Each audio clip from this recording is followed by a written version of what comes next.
Graphic design নিয়ে আমরা কত ধরনের টিউটোরিয়াল দেখে থাকি। কিভাবে টুলসগুলো যেমন ইলাস্ট্রেটর ব্যবহার করতে হয়, ফটোশপ ব্যবহার করতে হয়, এই ধরনের টিউটোরিয়াল দেখি এবং সেভাবে কাজে এগিয়ে যাই।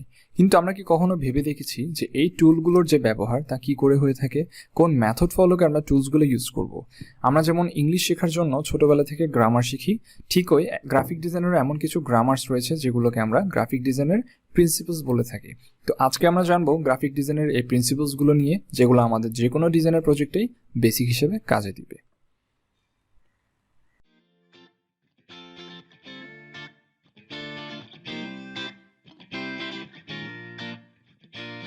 আসসালামু আলাইকুম, welcome to the basics of graphic design course. আমি সালমান শাফি, স্কিলবির কো-ফাউন্ডার এবং গ্রাফিক ডিজাইনের এই কোর্সের ইনস্ট্রাক্টর।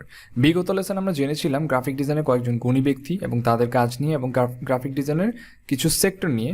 আজকে আমরা শিখব গ্রাফিক ডিজাইনের খুবই গুরুত্বপূর্ণ একটি বিষয়, গ্রাফিক ডিজাইনের প্রিন্সিপালস নিয়ে। প্রথমে আমরা জেনে নিই প্রিন্সিপালসটা কী। Design principles are widely applicable laws and considerations. You can use them as a foundation for good design. তাহলে বুঝতেই পারছেন প্রিন্সিপালস হলো মূলত ডিজাইনের গ্রামার। এখন কি কি ফ্যাক্টরস আছে এই গ্রামারের মধ্যে, আপনি যদি গুগলে সার্চ করেন তাহলে অনেক ধরনের প্রিন্সিপালস দেখতে পাবেন। মানে কোথাও 5টি, কোথাও 10টি প্রিন্সিপালসের কথা বলবে। এখানে এক এক ডিজাইনার নিজস্ব জ্ঞান থেকে বা প্র্যাকটিস থেকে বলে। তবে আমি যখন শেখা শুরু করি তখন যত ধরনের রিসোর্স পেয়েছি সবকটি থেকে আমি সব বিষয়গুলো একসাথে করি এবং গ্লোবালি যতগুলো প্রিন্সিপালস ফলো করা হয় সবগুলো আমি এই লেসনে ইনক্লুড করেছি এবং এই সবকটি মূলত ডিজাইনার প্রিন্সিপালস হিসেবে পরিচিত। প্রথমে বিগ পিকচারে দেখে নেই প্রিন্সিপালসগুলো কী কী। Balance, alignment, proximity, contrast, emphasis, repetition, rhythm, pattern, negative space, movement, proportion এবং হায়ারার্কি। শুরুতেই যেটা নিয়ে কথা বলবো সেটা হলো ব্যালেন্স। যে কোনো ডিজাইনের জন্যই অনেক গুরুত্বপূর্ণ একটি বিষয় হলো ব্যালেন্স। আমরা সাধারণত ব্যালেন্স বলতে বুঝি সব কিছুর একটা সুন্দর অ্যাডজাস্টমেন্ট।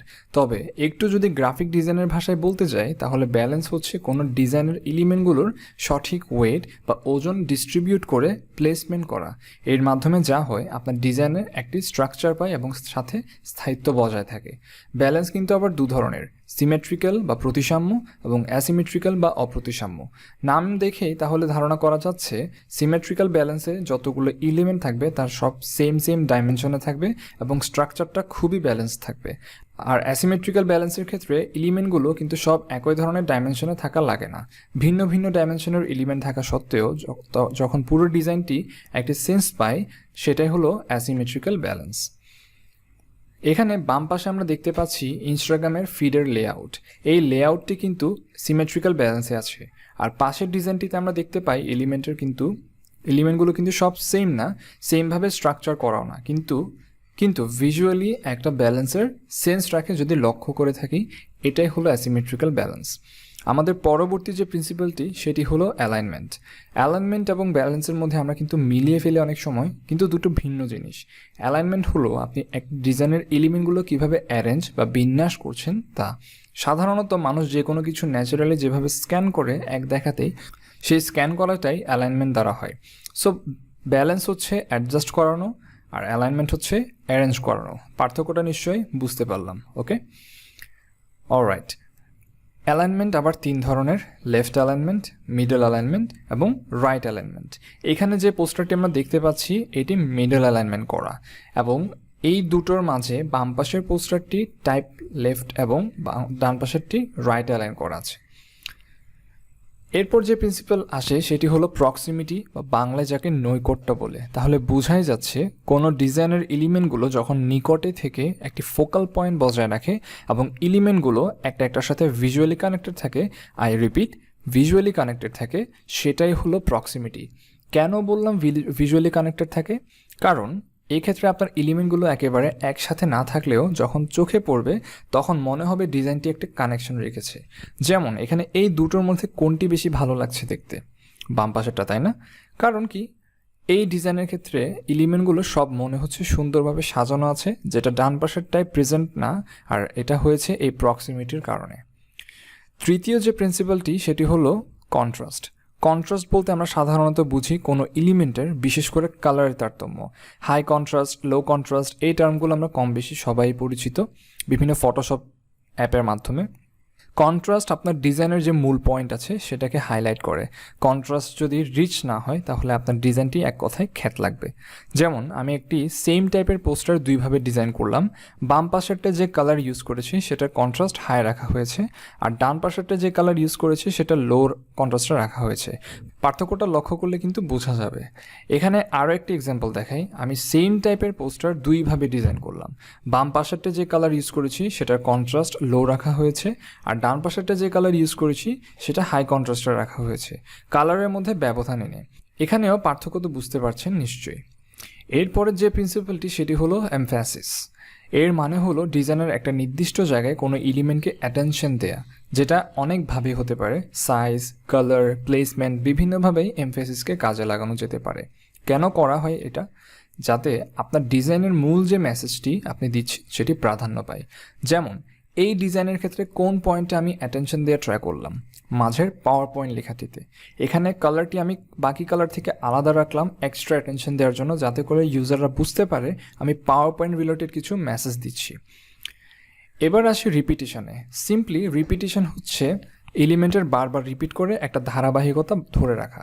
ডিজাইনের একটি ধাঁচ আনতে মূলত রিপিটেশনের ইউজ হয়। যেমন এই পোস্টারের ক্ষেত্রে দুই পাশেই কিছু এলিমেন্ট রিপিটেডলি ইউজ করা হয়েছে, যার ফলে পুরো ডিজাইনে একটা ধারাবাহিকতার ধাঁচ ফিল করা যাচ্ছে। অলরাইট, এখন যে প্রিন্সিপালটা নিয়ে কথা বলবো সেটি হচ্ছে রিদম। বেসিক্যালি রিপিটিশনের ফলে যে ধারাবাহিকতা তৈরি হয় সেটাই ডিজাইনে একটা রিদম নিয়ে আসে। রিদম হচ্ছে অনেকটা ইমোশনাল ফ্যাক্টর, মানে মুভমেন্ট কিংবা ফ্লো বোঝাতে রিদমের ইউজ করতে হয়। যেমন আমি এই ডিজাইনে একটা সিঙ্গেল এলিমেন্ট ত্রিভুজ ইউজ করলাম এবং সেটাকে রিপিট করাতে থাকলাম, কিন্তু এমনভাবে রিপিটিশন হয়েছে যেন এটা ফিল করাচ্ছে ডিজাইনটি একদিক থেকে আরেক দিকে ক্রমশ ফ্লো হচ্ছে। এই ব্যাপারটি হলো রিদম ইন এ সেন্স। এখন পরের যে ডিজাইন প্রিন্সিপালটি সেটি হলো প্যাটার্ন। প্যাটার্ন কী জিনিস সেটা সবাই মোটামুটি ধারণা রাখি। মোটামুটি একটা জিনিসের যদি কতক এলিমেন্টকে রিপিট করাতে থাকা হয় এবং সেটা একটা ভিন্ন ডিজাইন প্রদান করে, তা হচ্ছে প্যাটার্ন। অনেকে প্যাটার্ন এবং রিপিটিশনের মধ্যে মিলিয়ে ফেলেন, এখানে পার্থক্য আছে বটে। রিপিটিশন হচ্ছে একই এলিমেন্ট বারবার ইউজ করা, কিন্তু প্যাটার্ন বলতে বোঝায় একটা ধারাবাহিক ফ্লো যেটায় অনেকগুলো এলিমেন্ট একসাথে থাকতে পারে। অলরাইট, এখন যেটা নিয়ে কথা বলবো এটা ডিজাইন প্রিন্সিপালসের মধ্যে অত্যন্ত গুরুত্বপূর্ণ, সেটা হলো নেগেটিভ স্পেস বা হোয়াইট স্পেস। ডিজাইন করার সময় আমাদের মাথায় রাখতে হবে যে ডিজাইন যেন কনজাস্টেড না হয়ে যায়, অর্থাৎ ডিজাইনটি যেন শ্বাস নিতে পারে, অর্থাৎ ব্রিথ করতে পারে। যে কোনো ডিজাইনে নেগেটিভ স্পেস ইউজ করাটা খুবই ইম্পর্ট্যান্ট। এই স্পেসটি ইফেক্টিভলি খালি রাখা হয় ডিজাইনের কি পয়েন্ট তুলে ধরার জন্য। যেমন আমরা গুগল সার্চের ওয়েব পেজে গেলে দেখতে পাই এখানে গুগলের লোগো এবং সার্চ বক্স ছাড়া আর তেমন কিছুই নেই। নেগেটিভ স্পেসের দারুণ ইউজ করা হয়েছে এই লেআউটে, আর সেই সাথে গুগলের যে নিট অ্যান্ড ক্লিন ফরম্যাট তাও এখানে প্রকাশ পেয়েছে। শুধু যে ওয়েব পেজের ক্ষেত্রে এমন তা না, যে কোনো ধরনের ডিজাইনেই নেগেটিভ স্পেস বা হোয়াইট স্পেসে ব্যবহার করাটা খুবই জরুরি। এটি ডিজাইনকে ফুটিয়ে তুলতে অনেক প্রভাব রাখে। এখন যে প্রিন্সিপালটা নিয়ে কথা বলবো সেটি হলো মুভমেন্ট। মুভমেন্ট কী জিনিস সেটা খুব একটা বলার প্রয়োজন নেই, তবুও কিছুটা বলি। মুভমেন্ট দিয়ে মূলত ডিজাইনের ডিরেকশন বোঝানো হয়। যেমন এই ডিজাইনের ক্ষেত্রে আমরা একটা মুভমেন্ট টের পাচ্ছি, দুই দিকের মাথা থেকে যেন কিছু এলিমেন্ট এক্সচেঞ্জ হচ্ছে, এই ব্যাপারটি বুঝতে পারছি।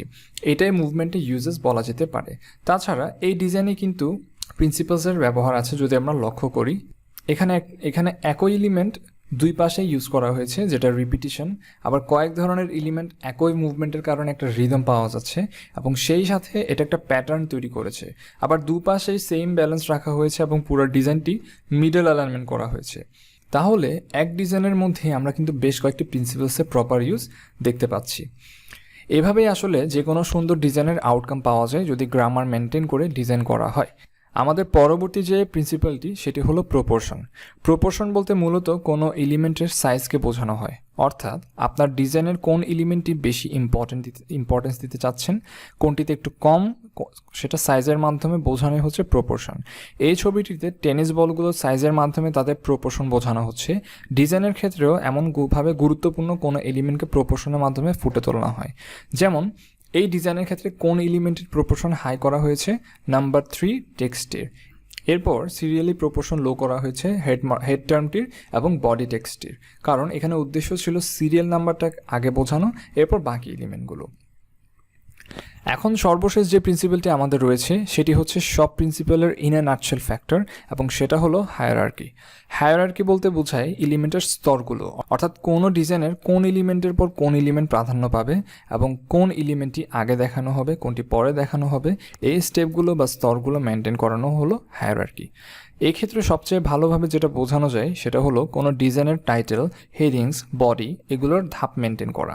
যেমন এই পোস্টারটির ক্ষেত্রে হায়ারার্কি কিভাবে মেনটেন করা হয়েছে, শুরুতেই মাঝের যে টাইটেল আছে সেটিকে বড় রাখা হয়েছে এবং মূল ফোকাস দেওয়া হয়েছে, সাথে হালকের ছবি উপরে রাখা হয়েছে যেন টাইটেলটি একটা কনটেক্সট পায়, আর এরপর বাকি টেক্সট ছোট রাখা হয়েছে যাতে মূল অ্যাটেনশনের পরই মেসেজটি ইউজাররা দেখে এবং সেভাবে অ্যাকশন নেয়। আরও একটি উদাহরণ যদি দেখাই, এই ব্যানারের মধ্যে মূল ফোকাস কোথায় দেওয়া হয়েছে, welcome to the tech hive এই লেখাটাই, তাই এটা বড় করে ফুটিয়ে তোলা হয়েছে এবং এরপর বাকি যে মেসেজটি সেটা ক্রমান্বয়ে ছোট করে দেখানো হয়েছে। এতে করে কোনো ইউজার যখন ব্যানারটি দেখবে সে আগে এই ওয়েলকাম মেসেজটি পাবে এবং এরপর সে জানতে পারবে কোথায় সে এসেছে এবং কি কি সে এখানে পাবে। সো এভাবে অ্যাকচুয়ালি ডিজাইনের হায়ারার্কি মেনটেন করা হয় যাতে প্রায়োরিটিটা বোঝানো যায় এবং স্টেপগুলো ধরে রাখা যায়। তাহলে আসুন এবার আবার একটু রিক্যাপ করে নিই পুরো লেসনটাই। আমাদের টোটাল 12টি প্রিন্সিপালস আছে যেগুলো দিয়েই আমাদের ডিজাইনের ফাউন্ডেশনটা বজায় রাখা হয় এবং প্রিন্সিপালসগুলো একটা একটার সাথে কানেক্টেড। তবে এমন না যে আপনাকে প্রিন্সিপালস ধরে ধরে কাজ করতে হবে, ব্যাপারটা এমন যে আপনাকে ডিজাইনের সেন্স রাখতে হবে এবং এই প্রিন্সিপালসগুলোর নলেজ আপনাকে সে সেন্স ক্রিয়েট করতে হেল্প করবে।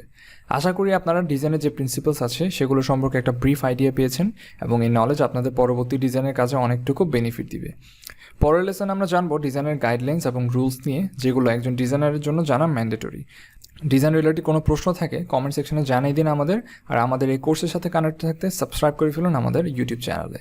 দেখা হচ্ছে তাহলে পরের লেসনে। Thanks for watching.